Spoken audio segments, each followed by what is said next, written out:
Vamos lá. Diagnóstico de hipotireoidismo. Então, o que acontece no hipotireoidismo quando o problema real é na tireoide? O TSH está alto e o T3 e T4 estão baixos. Por quê?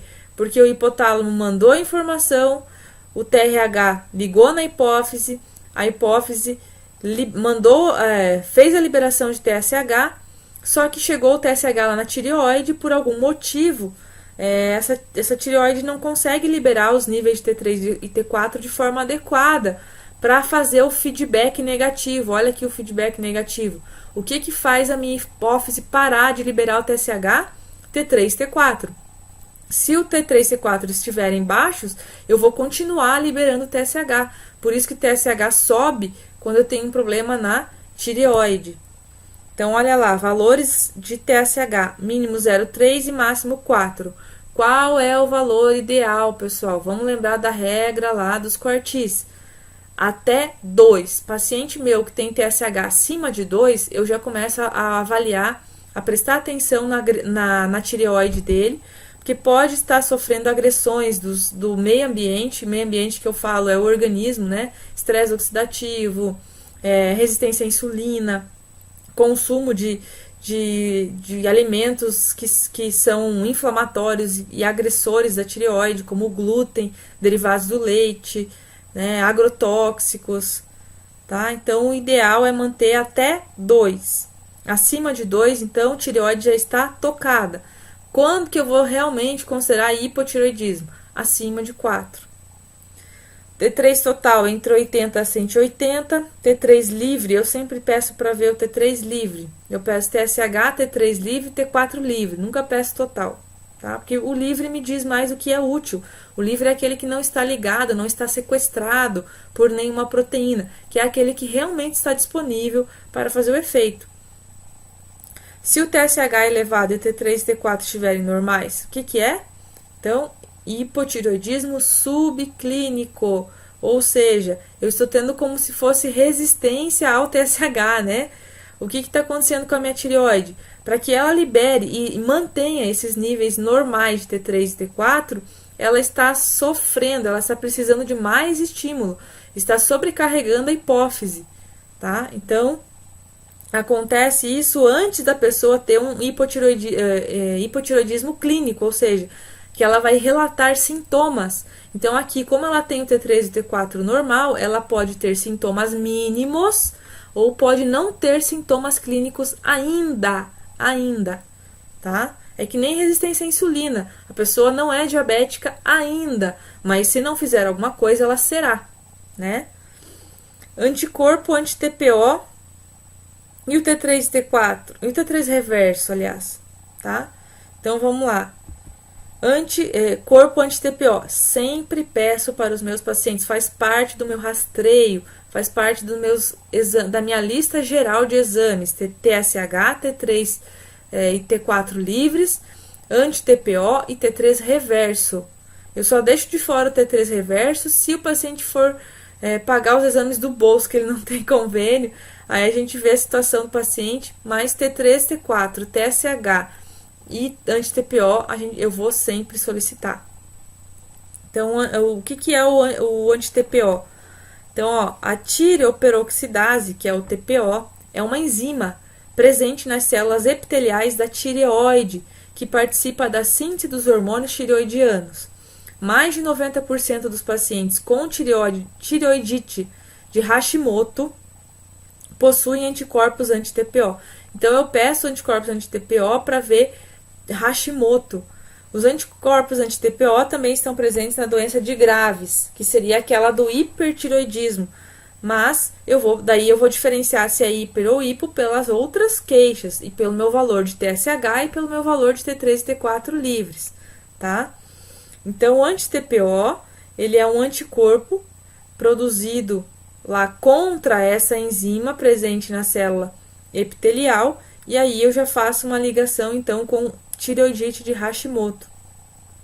Qual que é o normal do exame de anti-TPO? Estar abaixo de 35 UI por ml. Tem outros métodos, tá, pessoal? Então, você tem que olhar o valor de referência, qual que é o normal. Elevado, nesse exame aqui, seria acima de 35. tá? Na tireoidite de Hashimoto, o corpo produz anticorpos que atacam a tireoide e isso pode acontecer em qualquer fase da vida.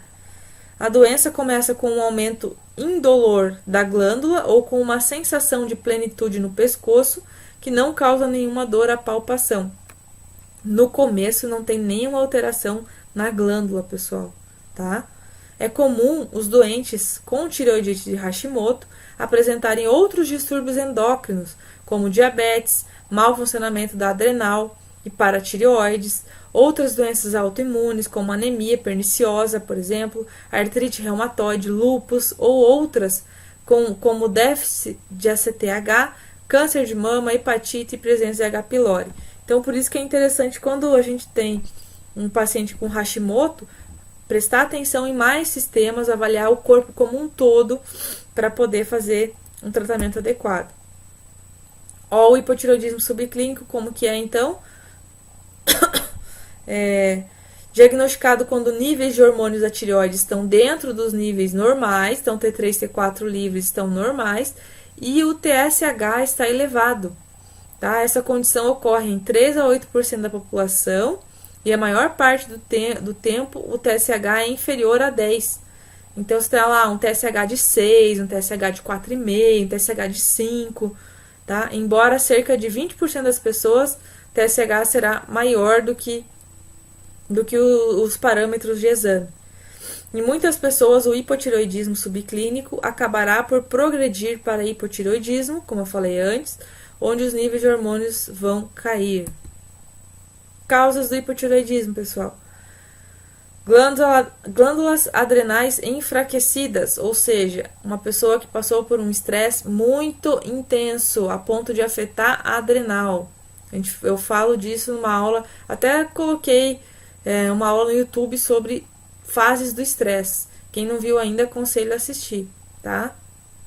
Problemas como no eixo hipotálamo hipofisário adrenal, então a gente tem que descartar que o paciente não tem tumor de hipófise, alguma coisa assim, tá? Pelo exame dá pra ver. Se você tiver um paciente lá com baixa de T3, T4 e baixa de TSH, o problema provavelmente está vindo da hipófise, né? Por que o paciente está com T3, T4 baixo? Porque não vem o estímulo, o TSH não está sendo produzido, tá? Então eu posso desconfiar e mandar, fazer o paciente investigar isso, mandar para o médico. Outras causas de hipotireoidismo: altas doses de iodo ou falta. Lembra que eu falei do estresse oxidativo com iodo. Então, se eu fizer um estresse oxidativo, eu vou atrapalhar toda a síntese de T3 e T4. E a falta, obviamente, vocês já devem lembrar, que sem iodo eu não consigo construir T3 e T4, tá? Tratamento com iodo radioativo. Então, a pessoa que tinha um nódulo na tireoide, ou que tinha hipertireoidismo, ou tumor maligno ou benigno, e fez iodo radioativo para destruir, pode ter destruído também a maior parte das células funcionantes, e aí passar do hipertireoidismo para o hipo, né? Cirurgia retirando parte da tireoide também. E tireoidite de Hashimoto, que é uma doença autoimune. Agora, uma novidade aqui que acho que vocês não sabiam, né? Estrogênio excessivo. Quando o estrogênio está em excesso no organismo, desativa as enzimas proteolíticas que são responsáveis pela sinalização da tireoide em liberar hormônios. Assim, os hormônios da tireoide tendem a acumular-se dentro da glândula e muitas vezes leva até o aumento, ao bócio, e a tireoidite de Hashimoto. Então, teria que dar uma olhada nos níveis de estrogênio. O problema é que é difícil você dosar, você vai dosar o estrogênio plasmático, né? Não o estrogênio que está dentro da glândula. Tá? Então, quando o estrogênio está em excesso no organismo, ele desativa as enzimas proteolíticas. Tá? Deficiência de progesterona. Já vou falar uma coisa para vocês aqui. Quem tem muita TPM, tá? Que tem sintomas muito, muito altos de TPM, ou que tem ovário policístico, pode ter uma descompensação nesses hormônios, tá? Então, deficiência de progesterona, por exemplo, diz a lenda, né?